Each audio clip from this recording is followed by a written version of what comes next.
Salama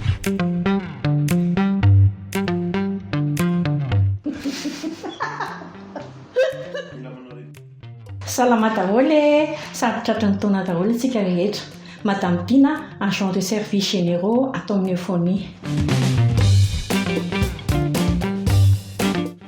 Afaka baka tamin'ny 1985 dia nanaraka ny lalam-piofanana dessin d'architecture atao amin'ny université Votovorona. Avy eo dia nianatra momba ny coupe et couture. Team leader tao amin'ny zone franche textile ary niasa tamina orinasa BDP ihany koa za.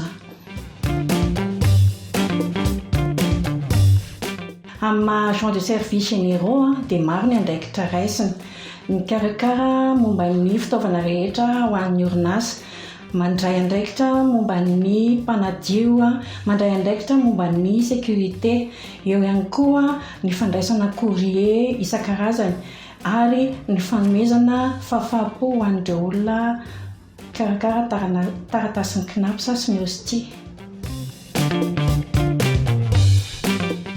Ny fahaizana tokony ananana voalohany indrindra dia mikirakira solosaina. Faharoa dia ny fahaizana mandray olona ary fanomezana fahafaham-pon'ny olona amin'izay zavatra ilainy. Fahatelo dia ny fahamatorana. Ny tena tiako amin'ny asako, mahazo fahafaham-po ny olona rehetra izay mitady fanampiana eo amiko ary manome fahafaham-po ihany koa ho an'ny olona mpampiasa.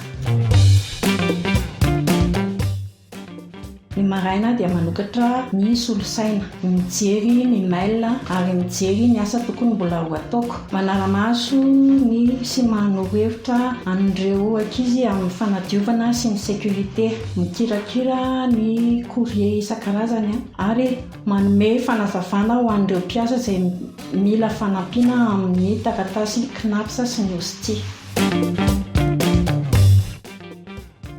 Mihira dia mihaino mozika. Tia mifandray. Ny fiainana dia fianarana foana.